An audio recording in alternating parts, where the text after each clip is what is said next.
चलेगा। सुबह 6 बजे से हमारे साथियों को उठा के ले गए हैं। गैर कानूनी हिरासत में रखा गया।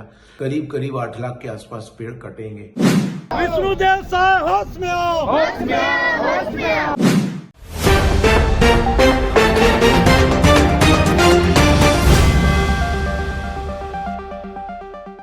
स्पर्श मल्टी स्पेशलिटी हॉस्पिटल अब गैस्ट्रोएंटेरोलॉजी की सुविधा के साथ आपकी सेवा में, साथ ही दे रहा है एम्बुलेंस के लिए टोल फ्री नंबर की सुविधा 180030911616।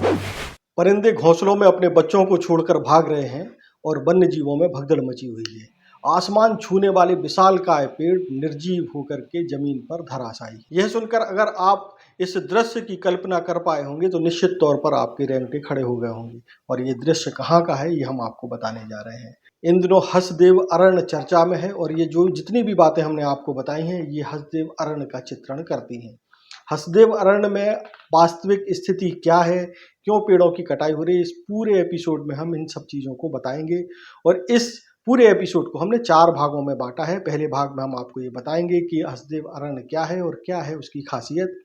दूसरे चरण में हम आपको बताएंगे कि वहाँ कटाई क्यों हो रही है। तीसरे चरण में हम आपको बताएंगे कि कटाई का विरोध क्यों हो रहा है और उसके क्या असर भविष्य में दिखाई देंगे। चौथे और अंतिम चरण में हम आपको बताएंगे कि तमाम विरोधों के बावजूद सरकार वहाँ कटाई करने के लिए क्यों मजबूर है। इसके अलावा हम ये भी बताएंगे आपको कि फॉरेस्ट सर्वे ऑफ इंडिया की रिपोर्ट क्या कहती है। चूँकि इसका सीधा संबंध अरण्य से भले ना हो, लेकिन आपको ये बताने में या ये जानने में मदद मिलेगी कि वनों का क्षेत्रफल किस तरीके से कम हो रहा है सरकारी दावों के बावजूद। और इसके साथ ही हम आपको वो सर्वे भी बताएंगे जो तीरंदाज ने किया है, हसदेव अरण्य में कटाई होनी चाहिए या नहीं। सबसे पहले बात करते हैं हसदेव अरण्य और उसकी खासियत की। आपको बता दें कि जिस तरीके से अमेज़न का जंगल इस पृथ्वी का फेफड़ा माना जाता है, ठीक उसी तरीके से आप हसदेव अरण्य को छत्तीसगढ़ का फेफड़ा मान सकते हैं। हसदेव अरण्य छत्तीसगढ़ के अलावा मध्य प्रदेश के कान्हा जंगल तक और झारखंड के पलामू तक फैला हुआ है। मतलब इसका विस्तार केवल एक छत्तीसगढ़ राज्य ना होकर के बल्कि मध्य प्रदेश और झारखंड तक है।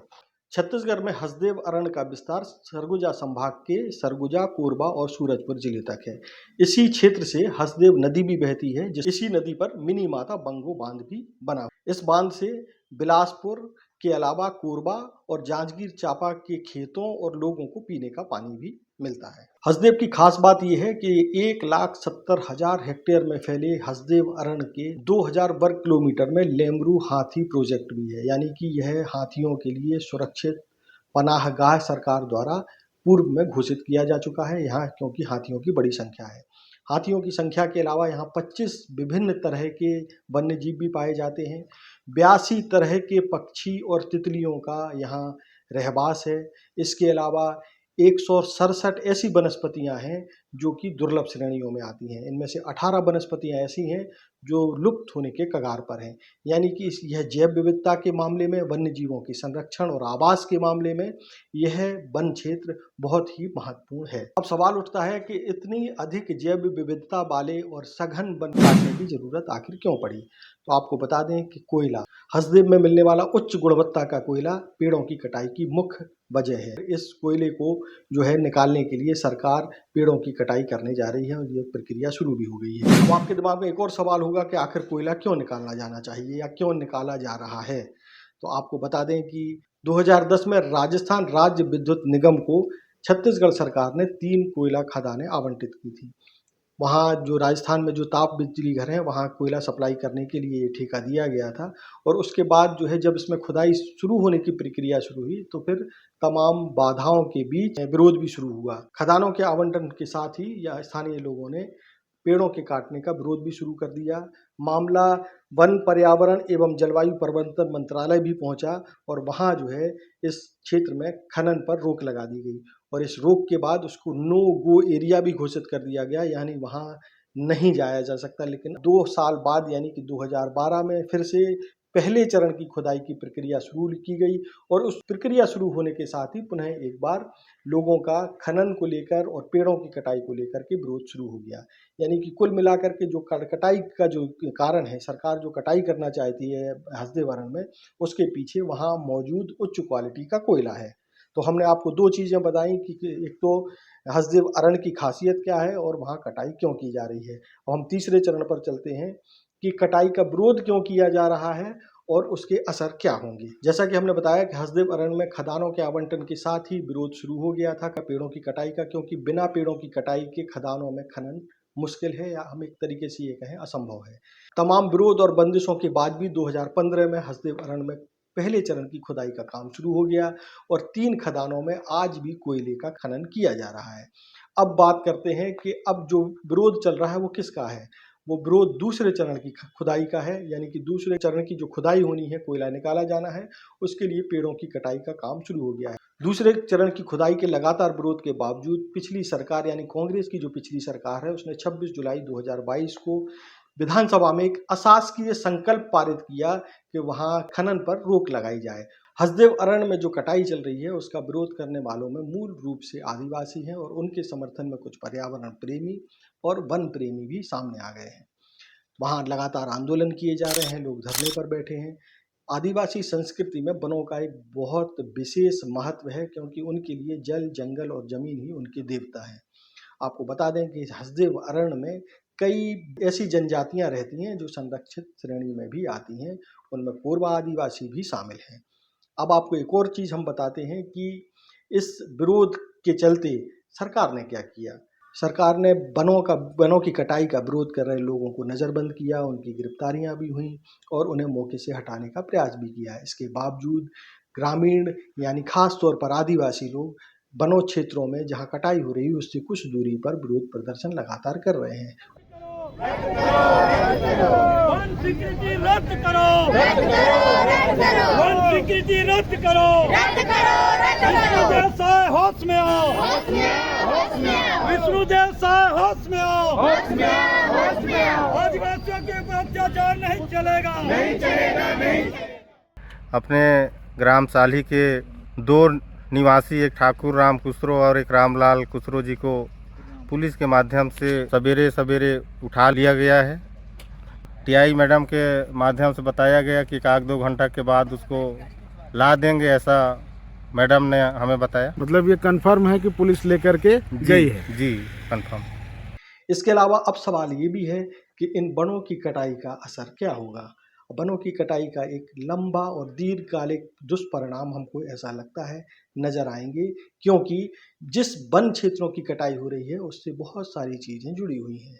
मसलन वनों की कटाई होने से तापमान बढ़ने की आशंका है। उसके अलावा हसदेव नदी का जो पानी है वो हसदेव क्षेत्र में जो पहाड़ हैं वहीं से बह करके आता है, और जब पेड़ों की कटाई हो जाएगी तो वहाँ से पानी आना और खुदाई के बाद यानी कोयले खनन के दौरान उन पहाड़ों का अस्तित्व भी लगभग खत्म हो जाएगा। ऐसी स्थिति में हसदेव नदी में जो पानी आता है वो कहाँ से आएगा, ये सबसे बड़ा सवाल है।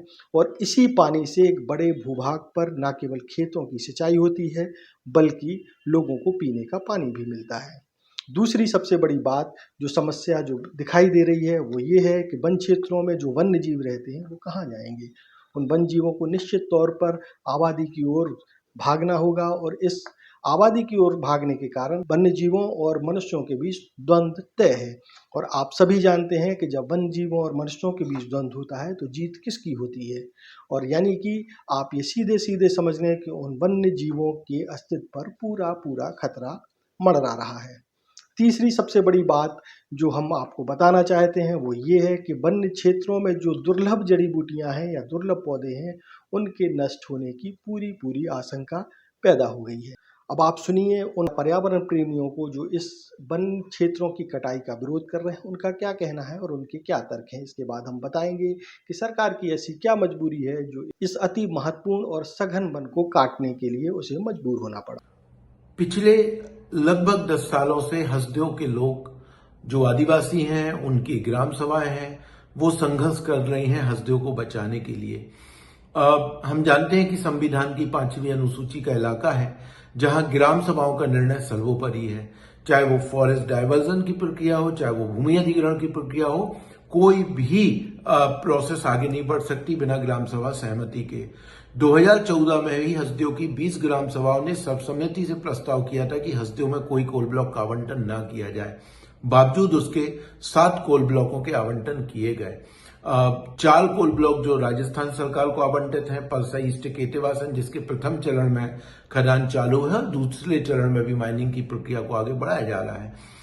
परसा जो नया कोल ब्लॉक है, उसके अलावा हम देखेंगे कि केते एक्सटेंशन, इन चारों कोल ब्लॉक को यदि हम देखें तो लगभग 5,500 हेक्टेयर जंगल इलाका तबाह होगा, जिसमें करीब करीब 8 लाख के आसपास पेड़ कटेंगे। और फिर पतुरिया और गिदमुड़ी का इलाका। सबसे महत्वपूर्ण ये है कि जो परसा कोल ब्लॉक है या परसा ईस्ट केतेवासन का दूसरा चरण का को परियोजना है, आज तक यहाँ की ग्राम सभाओं की कोई विधिवत सहमति नहीं है। परसा प्रभावित जो साली, हरिहरपुर, फतेहपुर के गांव हैं, ये फर्जी प्रस्ताव के आधार पर सहमति ले गई हैं। हमें याद है कि अक्टूबर में 300 किलोमीटर लोग पैदल चल के आए थे और राज्यपाल ने 23 अक्टूबर 2021 को छत्तीसगढ़ शासन को पत्र लिखा था कि फर्जी ग्राम सभा की जांच हो, लेकिन दुखद रूप से कहना पड़ेगा कि आज तक कोई भी जांच नहीं हुई और बिना जांच के ही फर्जी प्रस्ताव के आधार पर जो वन स्वीकृति हासिल की गई थी, उसी के आधार पर खनन परियोजना को आगे बढ़ाया जा रहा है। और पिछले दिनों हमें याद है कि 21 दिसंबर को किस तरीके से भारी फोर्स लगा के परसा ईस्ट केतेवासन के पेड़ को काटा गया। पूरे 3 दिन गांव को बंधक बनाया गया। जो सरपंच हैं उनको सुबह 5 बजे से बिना कपड़ों को ही डिटेन करके गैरकानूनी हिरासत में रखा गया। तो बहुत ही हम देख रहे हैं कि पूरे हसदेव के इलाके में संवैधानिक नियमों कानूनों को ताक पे रखकर, पर्यावरणीय चिंताओं से परे जाके और अपनी ही विधानसभा के संकल्प, हमें याद है कि 26 जुलाई 2022 को छत्तीसगढ़ के सदन ने ये सर्वसम्मति से संकल्प पार किया था कि हसदेव में कोई भी खनन परियोजना को आगे नहीं होनी चाहिए, सारे कोल ब्लॉक निरस्त कर दिए जाए। उस संकल्प को भी ताक पे रख के सिर्फ एक निजी कॉरपोरेट के मुनाफे के लिए, जो अडानी कंपनी है, जो हसदेव से ही किसी भी कीमत पे कोयला निकालना चाहती, क्योंकि हजारों करोड़ का भ्रष्टाचार एमडीओ की आड़ में अंजाम दिया जा रहा है और इसीलिए इन तमाम तथ्यों को नजरअंदाज करके हसदेव में खनन करके जो है उसको विनाश करने की कोशिश की जा रही है।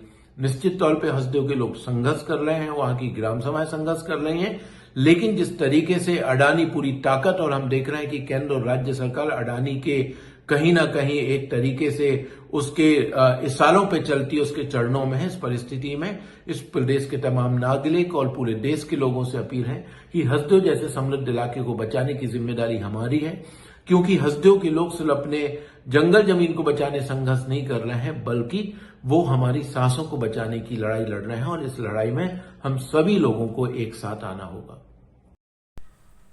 हसदेव अरण्य के वन क्षेत्र हमारे देश के सबसे सघन वन क्षेत्रों में से एक है, जो न केवल छत्तीसगढ़ में बल्कि समूचे भारत में वर्षा करवाने के लिए बहुत ही ज़्यादा महत्वपूर्ण है। और केवल यही नहीं, बल्कि हसदेव के जंगल जिस प्रकार से जैव विविधता से परिपूर्ण है, जिस तरीके से दुर्लभ प्रजाति के वन्यजीव वहाँ पर पाए जाते हैं और एक बहुत बड़ी आदिवासी आबादी उस जंगलों में निवास करती है, इसके चलते हसदेव बहुत ही महत्वपूर्ण क्षेत्र हो जाता है। और जैसे कि पूरे देश में जंगलों के नीचे ही खनिज भी दबा हुआ है, उस खनिज पर कारपोरेटों की लूट भी चल रही है। यही खनिज जो है हसदेव के विनाश का सबसे बड़ा कारण बनकर सामने आया है कि अडानी और दूसरे कारपोरेट इस खनिज को लूटने के लिए हसदेव के जंगलों का विनाश करना चाहते हैं। और ये प्रक्रिया केवल आज से नहीं बल्कि दशकों पहले शुरू हुई थी, यूपीए के समय शुरू हुई थी। और हम इस बात की ओर आपका ध्यान आकर्षित करना चाहते हैं कि केंद्र और राज्य सरकार की सहमति के बिना हसदेव के जंगल का एक भी पेड़ कट नहीं सकता। और इसलिए यदि राज्य पिछले कांग्रेस सरकार के समय में पेड़ों की कटाई हुई थी तो केंद्र के साथ साथ राज्य की भी सहमति थी, और यदि अभी भाजपा सरकार के समय भी यदि हसदेव में कटाई हो रही है तो केंद्र के साथ साथ यहाँ की भाजपा राज्य सरकार की भी सहमति है। आरोप प्रत्यारोप चलते रहेंगे कांग्रेस और बीजेपी के बीच में। पक्ष और विपक्ष की भूमिका यहाँ पर हमको मालूम है कि यदि भाजपा विपक्ष में रहेगी तो दिखावे के लिए पेड़ों की कटाई का विरोध करेगी। आज कांग्रेस विपक्ष में है तो दिखावे के लिए अब वो विरोध कर रही है, लेकिन सत्ता में आने के बाद दोनों का मकसद एक ही हो जाता है कि किस तरीके से हसदेव की खुदाई की जाए और कारपोरेट लूट का जो है रास्ता खोला जाए। हम केवल ये चाहते हैं कि जनता के विरोध के बाद पिछले वर्ष छत्तीसगढ़ की विधानसभा ने सर्वसम्मति से प्रस्ताव पारित किया था हसदेव को खनन मुक्त क्षेत्र बनाए रखने के लिए। इस प्रस्ताव में कांग्रेस भी सहमत थी, इस प्रस्ताव में भाजपा भी सहमत थी। छत्तीसगढ़ किसान सभा की ओर से, संयुक्त किसान मोर्चा की ओर से, हसदेव बचाओ आंदोलन की ओर से हम ये कहना चाहते हैं कि आज भाजपा सत्ता में है, विपक्ष के रूप में उसने जिस प्रस्ताव का समर्थन किया था उसका सम्मान करे और हसदेव को खनन मुक्त क्षेत्र घोषित करे। 5वीं अनुसूची का क्षेत्र है हसदेव, पेशा कानून लागू है, ग्राम सभाओं ने वहां खनन की कोई अनुमति नहीं दिया है। ग्राम सभाओं के नाम से जो अनुमतियां पेश की जा रही है वो फर्जी ग्राम सभाएं हुई है। इन फर्जी ग्राम सभाओं की जांच कराई जाए और पेशा कानून का पालन किया जाए। हम इस बात के लिए भी सरकार का ध्यान और आप सबका ध्यान आकर्षित करना चाहते हैं कि वन्य जीव संस्थान ने भारत के ये कहा है कि यहाँ जैव विविधता इतनी ज़्यादा है कि इसको नष्ट करना पूरे देश के लिए संकट पैदा करेगा।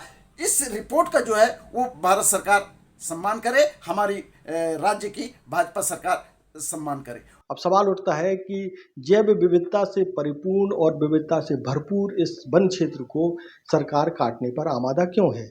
तो इसके पीछे सबसे बड़ी वजह है आर्थिक। छत्तीसगढ़ सरकार आज की तारीख में 92,000 करोड़ रुपए के कर्ज से दबी है और इस कर्ज से मुक्ति के लिए सरकार को कुछ ऐसा तो करना होगा जो उसको आर्थिक रूप से मजबूत कर सके। इस कर्ज से मुक्ति पाने के लिए सरकार को कुछ ऐसा करना होगा ताकि उसके खजाने में पैसा आए और उस पैसे को लाने के लिए छत्तीसगढ़ सरकार के पास उसकी खनिज संपदा एकमात्र मौजूदा विकल्प है। अगर सरकार खनिज पदार्थों को या खनिज संपदा है उसको नहीं बेचेगी तो सरकार के पास नया सोर्स ऑफ इनकम कोई नया उभरता हुआ दिखाई नहीं दे रहा है।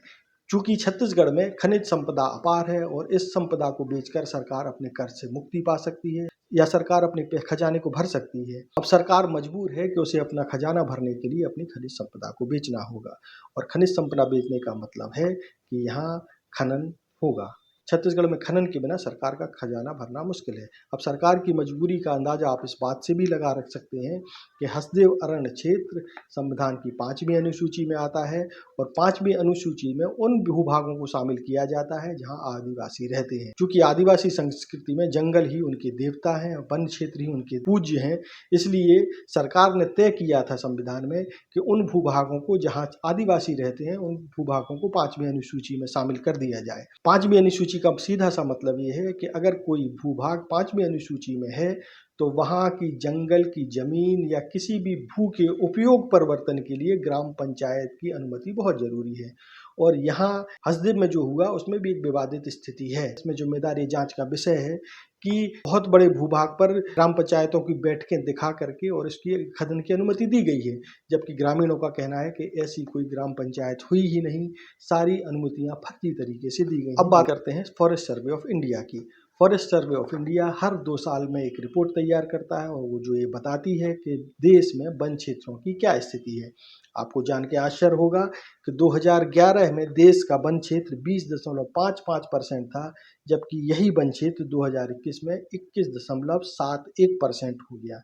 यानी कि 1% की भी बढ़ोतरी नहीं हुई। जबकि सरकार का दावा ये है कि जहां भी पेड़ काटा जाएगा विकास के नाम पर वहां 1 के बदले 10 पेड़ लगाए जाएंगे।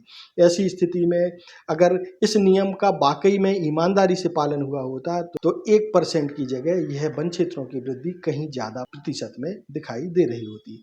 अब बात करते हैं हम छत्तीसगढ़ के वन क्षेत्रों की। तो छत्तीसगढ़ के वन क्षेत्रों की स्थिति और चौंकाने वाली है। 2011 में जो छत्तीसगढ़ में जो वन क्षेत्र का जो प्रतिशत था वो 41.75% था, जो कि 2021 में घट करके 41.21% हो गया है। छत्तीसगढ़ में विकास बड़ी तेजी से हो रहा है, तमाम हाईवे बन रहे हैं, बहुत सारे निर्माण हो रहे हैं। अगर 1 पेड़ के बदले 10 पेड़ लगाए जाने का नियम यहाँ फॉलो किया गया होता तो वन क्षेत्र घटने की बजाय निश्चित तौर पर बड़ा होता। अंत में हम बात करते हैं तीरंदाज के सर्वे की, जो कि हसदेव अरण्य को लेकर के तीरंदाज ने किया था और लोगों से पूछा था पब्लिक क्या चाहती है, हसदेव अरण्य में कटाई हो या ना हो।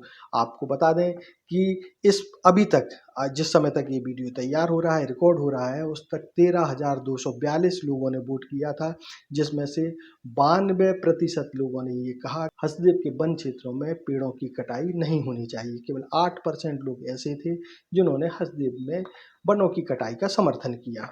अब सवाल ये उठता है कि हम विकास के नाम पर पेड़ों की कितनी कटाई करेंगे? क्या हमने जो नियम बनाए हैं उनको कायदे से या प्रभावी तरीके से लागू किया जाता है?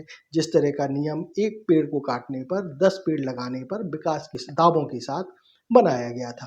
अगर ऐसा होता तो निश्चित तौर पर वन क्षेत्रों में आज वृद्धि होती, जो कि छत्तीसगढ़ में घटते हुए दिखाई दे रहे हैं। आपको तय करना है या जनता को तय करना है, देश को तय करना है, सरकार को तय करना है कि वो विकास के बदले में भविष्य की कितनी बड़ी चुनौतियों का सामना करने के लिए तैयार है। आज के लिए इतना ही। आगे भी और भी इसी तरह की नॉलेज और विस्तृत जानकारी वाली वीडियो के लिए आप तीरंदाज को सब्सक्राइब कर लें। तब तक के लिए नमस्कार। खुश है तो फिर खुशी मना ले, छोटा बड़ा केक मंगा ले, संगम में मिलता है बढ़िया केक, संगम में मिलता है बढ़िया केक।